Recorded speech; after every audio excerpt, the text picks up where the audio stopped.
In November of 2017, Sydney Loofe was excited to go on a date with a woman she had met online, but tragically this date would end in a disturbing story where Sydney would lose her life to a cult of murderers who claimed they were witches. Hello again everyone and welcome back to my show, Mortality. It's the show where I drink tea with you and we just talk about something spooky. My name is Mayfield and today we'll be talking about the murder of Sydney Loofe and the subsequent discovery of a cult led by a man named Aubrey Trail. Before we start, I need to do a disclaimer that this video is for educational purposes and I don't mean to insult or upset anyone that I speak about. Also, the views of this cult are not my own. Listener discretion is advised because this video will contain content concerning murder and assault. Okay, now that I've got that out of the way, I'm gonna pour the tea and we'll get into it.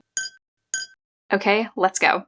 So let's start talking about Sydney Loofe. She was a well-loved 24-year-old girl living in Lincoln, Nebraska at the time of her death. She had a cat named Mimsy and worked at a local hardware store, which is like such a cute name for a cat, by the way, Mimsy.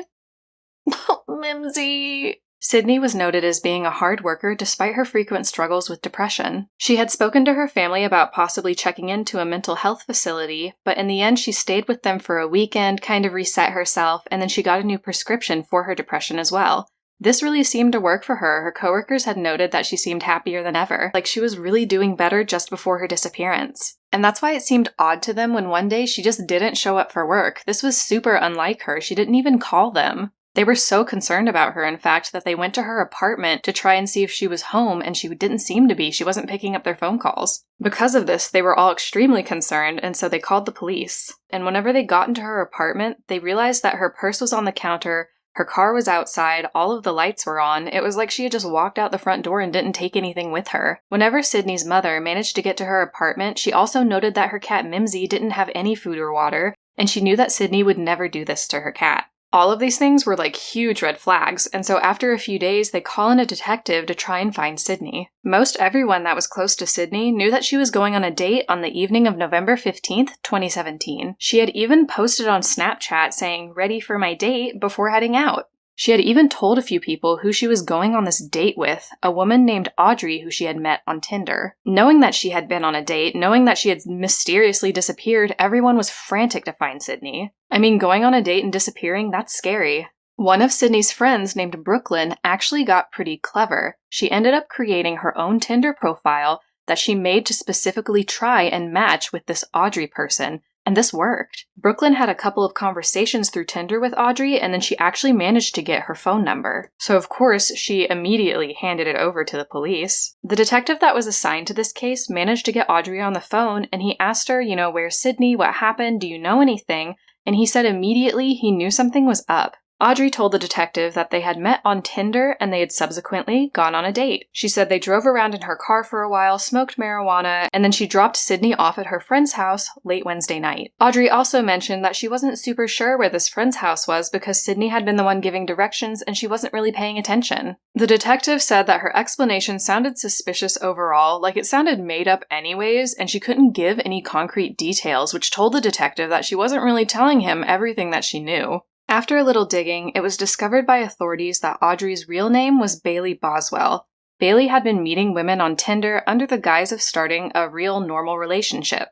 But in reality, Bailey had been meeting these women to bring them back to her apartment that she shared with her boyfriend, Aubrey Trail. Aubrey Trail was a 50-year-old man who had previous run-ins with the law for theft and writing bad checks. But it wasn't just Bailey and Aubrey in this apartment. He had been living in this apartment with 12 other women who were required to stay there for at least one night a week. At these weekly sleepovers, they would have orgies and stuff. They were also required to be naked at all times in the apartment, and they were required to call Aubrey Daddy. He also told the women that he was a vampire, he could fly, and that he could read minds, and the women believed him. If the women misbehaved, they would be whipped. Trail told them that they would obtain magical powers after they took a soul, which basically means you kill someone and you get power. One member said that Trail would talk about killing people often, and another one said that she had actually agreed to kill someone for Trail whenever he could find a victim, but this never happened. He would also discuss torture with the women, asking them what ways they would prefer to torture people. Bailey, who was known to the cult as the Queen Witch, had been luring women into the group through Tinder. She would go on a very normal first date with them, and then on the second date she would bring them to Trail's apartment. While in his apartment, Trail would then invite this woman into the group, and most of them honestly probably just said yes because that sounds scary. Can you imagine? Like, you go on a normal first date with someone, and they're like, oh, do you want to go back to my place? And you're like, oh my god, yeah. And then you go with them, and there's a man and 12 other women there, and they're all naked. I can't imagine. Ugh. This was the experience of one unnamed 22-year-old who became their 13th member.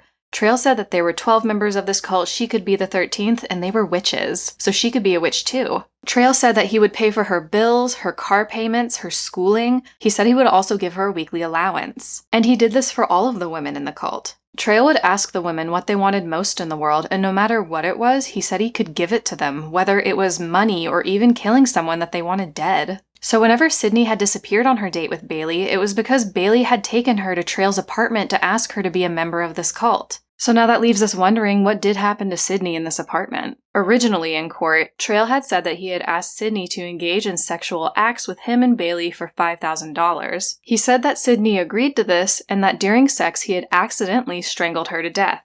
Not wanting to be caught for this accident, he and Bailey then disposed of the body. So the thing is I feel like in true crime, and if you watch a lot of true crime yourself, you may have also recognized this, whenever they're like, it was consensual, strangling her was an accident, it's a lie. It's a tale as old as time. They all say this, and it's never true. Like, no one believes that. You're not clever. So at this point, the police have found out that Bailey is the last person who saw Sydney alive, and that she actually had left town and gone on the run with Trail. During this time, they had posted videos of themselves online, flipping off the camera, saying, fuck the police, and complaining that they were being crucified on social media, even though they hadn't been tried in court yet. Which is pretty bold for actual murders, but whatever. Seeing all of this, the police were easily able to track them down, and they arrested them on November 30th in Branson, Missouri. A few days later, on December 4th, Sydney's body was found dismembered in multiple trash bags in a field in Edgar, Nebraska. So earlier I gave you a little tidbit, a little preview of how the trial went with Aubrey Trail, and needless to say, it was pretty messy. I can't imagine what it was like for Sydney's family. I mean, they were at the forefront of this whole thing.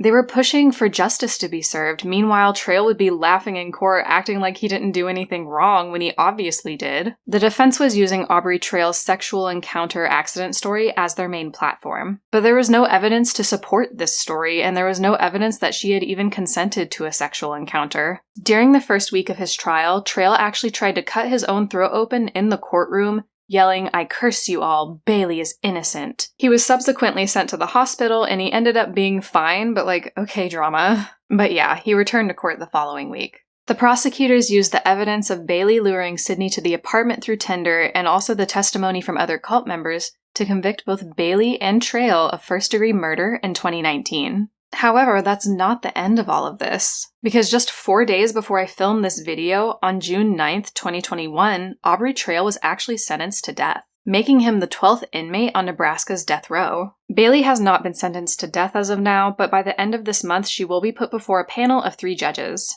After Aubrey Trail received the death sentence, we now might know more about what actually happened to Sydney. Trail has come forward in court and has seemingly told us the truth. He said that Sydney did not die during sex, and that she had actually been brought to the apartment because he wanted to ask her if she wanted to join the group. He said that he explained to her their group sex lifestyle and their criminal activity, which was honestly just like petty theft from what I understand. All of this made her freak out, which is understandable, of course. Trail said that he knew he had told her too much because she had reacted so negatively, and he knew that she was immediately going to tell the authorities when she got the opportunity. So he took her into a back bedroom, zip-tied her hands, and strangled her with an extension cord. Bailey then helped him clean up and dispose of the body. This statement is backed up by the evidence of 3 large bleach bottles found in the apartment, 2 of which were completely empty. Trail said he felt judged by Sydney because she acted like his lifestyle was so outlandish. Like that justifies anything that he did. At the end of his statement, Trail said that he didn't care what the court did to him and that he had done some pretty bad things in his life. Sydney Loofe's murder was senseless, and it cut short the life of a woman finding her own way to happiness.